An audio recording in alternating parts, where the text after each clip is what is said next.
A palavra profética de hoje está registrada em Juízes, capítulo 17, do versículo 7 a 13, que diz assim: Um jovem levita de Belém de Judá, procedente do clã de Judá, saiu daquela cidade em busca de outro lugar para morar.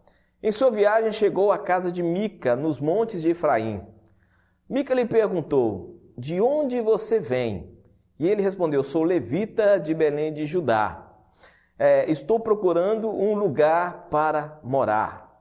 Fique comigo, disse-lhe Mica. Seja meu pai sacerdote e eu lhe darei 120 gramas de prata por ano, roupas e comida. O jovem levita concordou em ficar com Mica e tornou-se como um dos seus filhos. Mica acolheu o levita e o jovem se tornou seu sacerdote e ficou morando em sua casa. E Mica disse: Agora sei que o Senhor me tratará com bondade, pois esse levita se tornou o meu sacerdote. Será que a presença de um sacerdote praticando idolatria traria a bênção de Deus para aquela casa? Quem tem acompanhado o programa Propósitos de Vida, assistiu minha última mensagem em que eu prego no texto de Juízes, capítulo 17, sobre esse personagem Mica, seus ídolos, como ele roubou a mãe. E quem não assistiu aqui na TV, pode ver no meu canal no YouTube a mensagem com o título Anarquia em Família.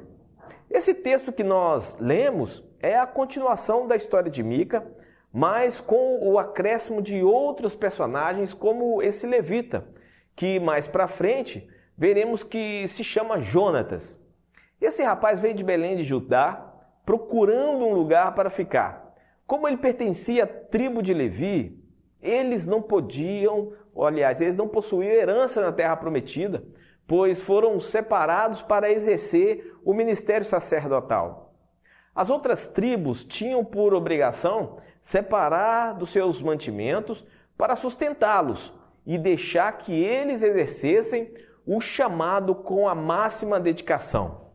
E um ponto para pensarmos quando lemos que esse rapaz estava vagueando à procura de sustento, é que podemos perceber que o povo de Israel não estava cumprindo com a sua parte no sustento do sacerdócio levítico. Explicando melhor, o povo de Israel não estava cuidando dos seus sacerdotes. Ele acaba passando na casa de Mica e era tudo o que ele estava precisando. Mica já tinha o seu culto idólatra, o seu ministério independente e ecumênico em Israel. E quando esse levita aparece, ele faz uma proposta irrecusável ao mesmo. Está lá no texto: Seja meu pai sacerdote, e eu lhe darei 120 gramas de prata por ano, roupa e comida. Quem já leu os versículos anteriores ou assistiu a mensagem que falei sobre Mica, já pôde perceber que dele já era de se esperar esse tipo de proposta.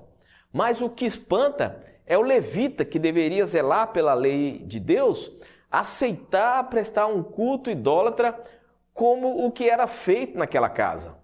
Dentre as várias leis estabelecidas por Deus, tinha aquela que figurava entre os 10 mandamentos: Não terás outros deuses diante de mim, não farás imagem de escultura, não as adorarás, nem lhes dará culto. Por que esse levita não disse nada, não corrigiu Mica e ainda foi conivente com o erro que o mesmo estava praticando? Esse levita é um retrato de muitos ministros do Evangelho nos dias de hoje: avarentos, mercenários, coniventes com o pecado, manipuladores e manipuláveis, corrompidos e comprados. A situação em Israel estava uma bagunça. Quem deveria zelar pela lei não sabe o que fazer, ou não quer fazer, ou não tem coragem para fazer o que era certo. Neste capítulo percebemos uma inversão de valores. Ao invés dos levitas e sacerdotes falarem o que o povo precisava ouvir, eles se vendiam e falavam o que o povo gostava de ouvir. Se você que está ouvindo essa mensagem perceber alguma semelhança com o que acontece hoje, não é mera coincidência. O levita aqui do texto, ele não perdeu o seu tempo, pois ele queria sustento e aceitou o convite de Mica. Eu vou aplicar para os nossos dias e chamar os nossos pregadores à responsabilidade da palavra. Cuidado! Pecado é pecado. Não se deve passar pano para o pecado. Cuidado! Não escolha a mensagem para agradar a plateia. Fale o que Deus te chamou para falar. Quem está à procura de ibope, de popularidade, de status e troca tudo isso pela verdade inegociável da palavra de Deus, corre um grande risco. E vou mais além na minha fala de hoje. Cuidado se você se deixa manipular por causa do papel numerado, ou sendo mais objetivo, cuidado se você se vende pelo dinheiro. Nos dias de hoje, temos presenciado tristes situações de pessoas que fariam inveja ao Judas Iscariotes.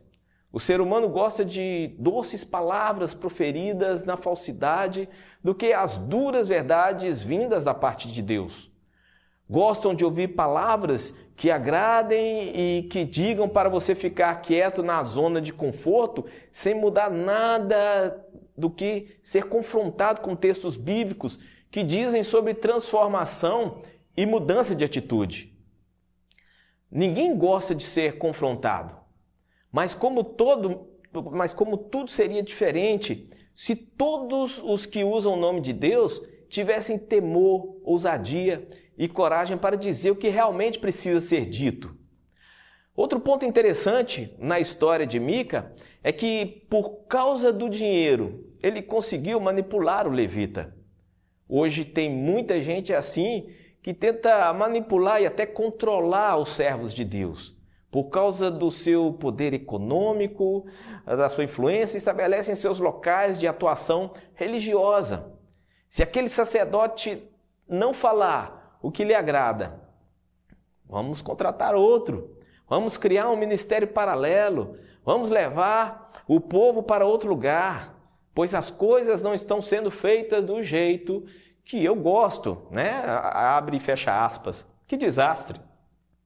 Que atraso para a obra de Deus! Que escândalo para o reino de Deus!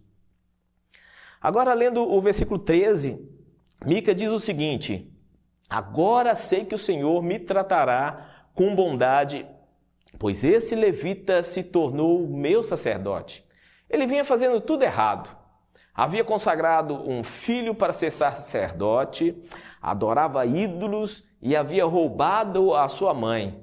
E agora, com a presença do levita na sua casa, fazendo tudo errado da mesma maneira que já estava sendo feito, Mica tem a sensação de que Deus o abençoaria.